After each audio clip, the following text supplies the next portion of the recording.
to Divine Horses and Humans. I'm Jason Divine, and this is the herd behaviour playlist. So, you've got them all in shot. We got it right today. Messed it up yesterday, but there you go. Leader's just moved the anchor.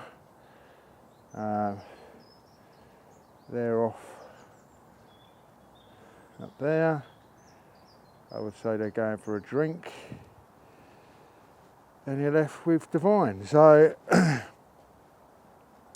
picking up from the other bits and bobs we've done, the other playlists we've done today and other content, make sure you go and check it out.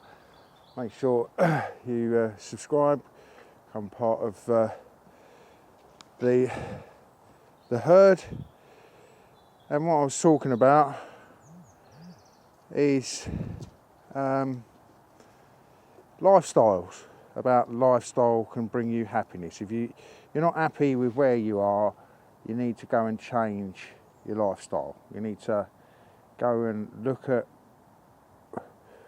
where you think your destination is, and are the individuals that you're surrounding yourself with going to take you to that destination, or are they just taking what they can take out of you? Because that's what I've experienced in my life journey. I'm Generation X. I'm born in 1969, so you can do the maths. I've been on a few journeys in my life, and the more time I spend on this earth, I'm actually starting to work out it is all about the journey and not the destination. It's about the people you meet, the places you go, and I've always had a bit of a reputation beyond my old circle of friends. They used to call me the Roman because I used to go all over the place, and I wouldn't tell people what I was up to. I'd just go and do it, and if they phoned me, I probably wouldn't pick the phone up, and they go, "Oh, I've been trying to get hold of you for 2 days," and it's just like, well, I've been off doing my own thing. Where you been? And they want to know your business, and I wouldn't tell them because it was my business. Because that's when I started to sort of learn,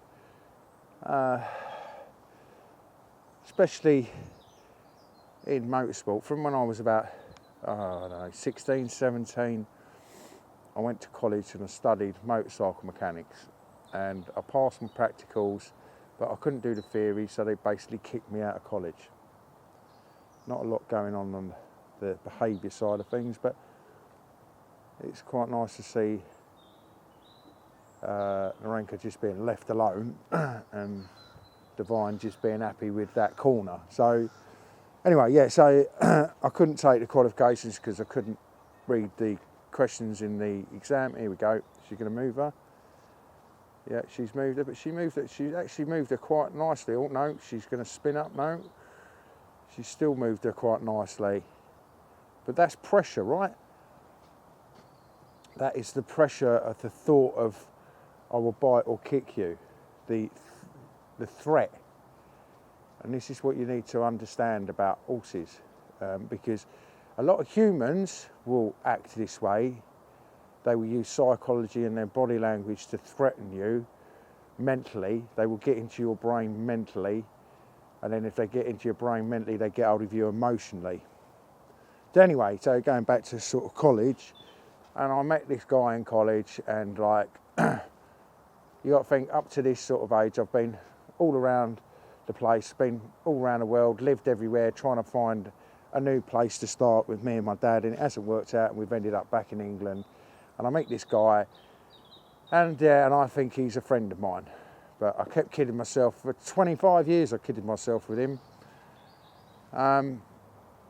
But through that, we got into motorsport. And I had a big workshop where I used to live, and we got called like BITB Motorsport. I'm not going to tell you what it stands for. And yeah, we were pretty good at it. We built a lot of our own cars. The only thing we didn't do was engines, gearboxes and diffs, really. We did everything else. And we got quite good at it. And all the way through, it was like, oh, yeah, but you know, that one of them would come and build a car, and then another one would come and build a car at the workshop, and you know, my dad would provide them with tea and sandwiches, and not one of them offered him any money for electricity. I used to say, have you sorted my dad out for electricity? Oh yeah, and they hadn't. And my dad used to do an awful lot for them, if they needed parts, etc. And not one of them turned up to his funeral.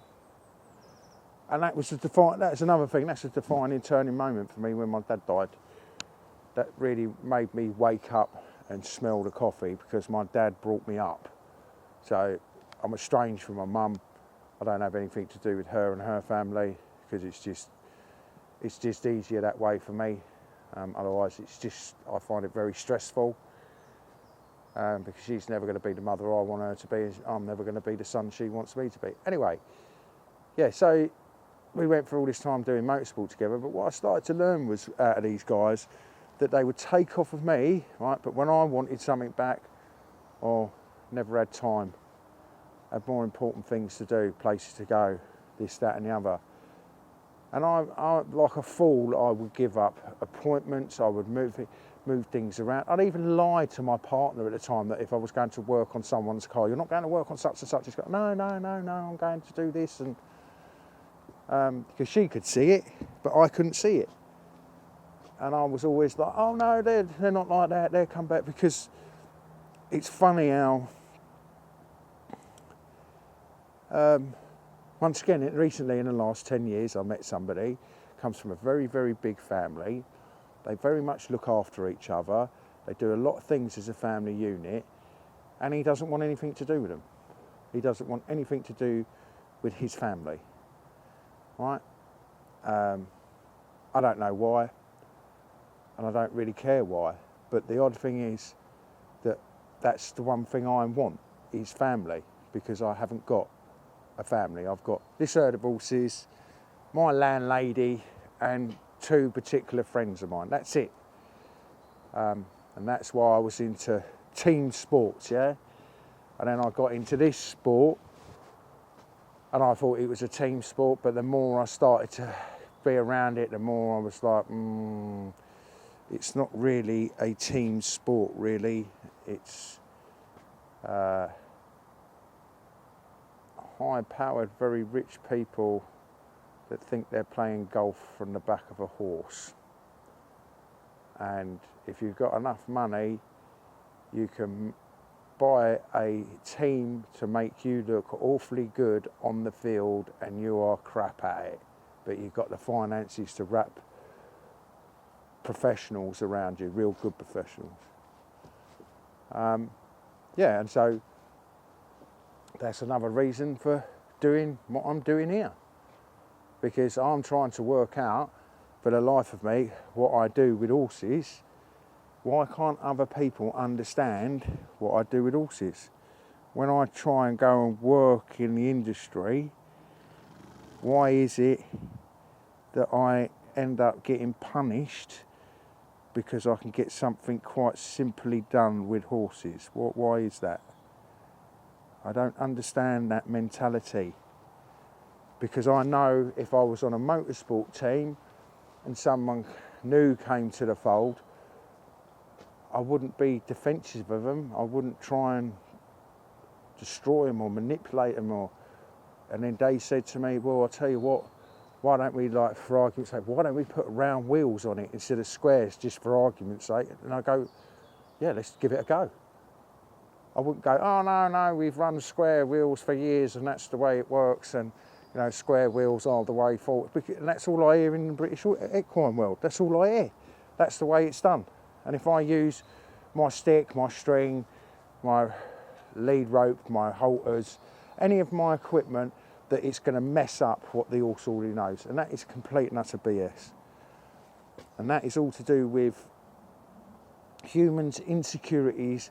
So I don't understand what you do, and I don't want to understand what you do, because I'm quite happy about going about things the way I'm going about them, and I want it done my way. And we're thrown into the equation that I'm paying you as well, yeah? Not interested. So they attack. They attack. So I'll tell you a story, one boss that actually physically broke me.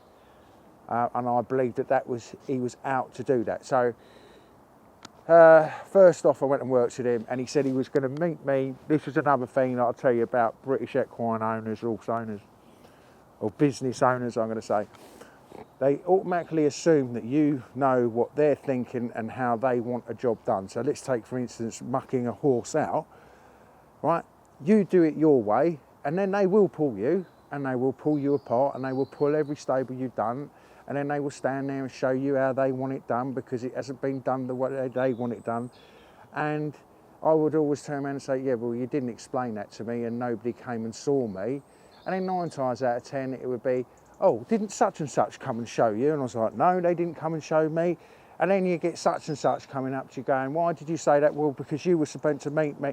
Well, you should have kept your mouth shut. And like, no, I'm not being manipulated by you. Anyway, oh, there's Divine like giving off a vibe. So anyway, I go and work for this guy, 25, 26 years old. Daddy's just given him a 300-acre farm that he's got to make money out of. First thing he says to me, oh yeah, I want it mucked out like this and like that. And I was like, okay, I'll tell you what, tomorrow morning when I start, I'll meet you out here at 7 o'clock. He's like, yeah, great, fantastic. So I'm waiting, he don't turn up. I start panicking now, right, because I should be working and, you know, I have got morals. So I just skip him out. He comes in and he's like, oh, this is not good enough. I go, whoa, hold on. I arranged to meet you at 7 o'clock for you to show me how to do this, how you want it. I'm not a memory reader. I can't read your mind. And this is across the board with working in the British equine industry. It's never good enough.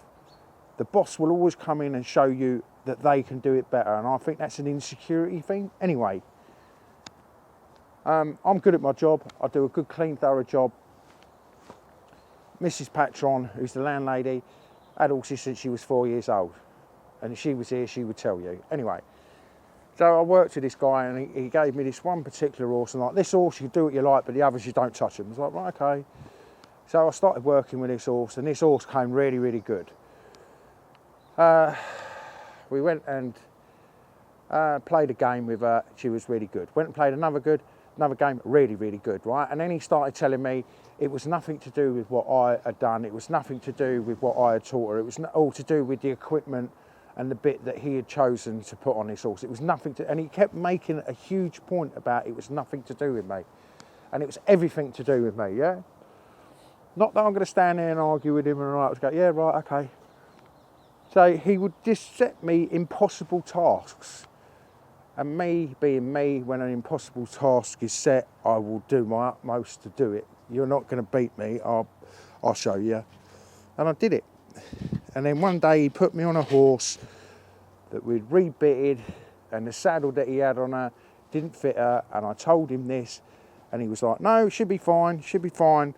And I was like, no. And he's like, I want you to ride her. And I was like, okay, but I'm telling you this is not going to, I don't care. And I went out and we'd ride round a big sand oval to exercise them, and she took off. Literally took off. And then the sand oval was by the main gateway, the main driveway that there wasn't a gate on. A car came in down the drive, she saw it, stopped, turned back the other way, and I went straight out the front door and I fractured my sternum. So he turns up and says, oh, that horse has just come down there, you're lucky she didn't drop her foot down any of the potholes down the driveway, so let's get it right. Down the sides of the driveway, the tarmac car, there's big holes where he's pulled out the posts and he hasn't backfilled them. And I was like, that's not my problem. That's your problem. It's your property. You should repair them. And it's like the front gate should be working, yeah?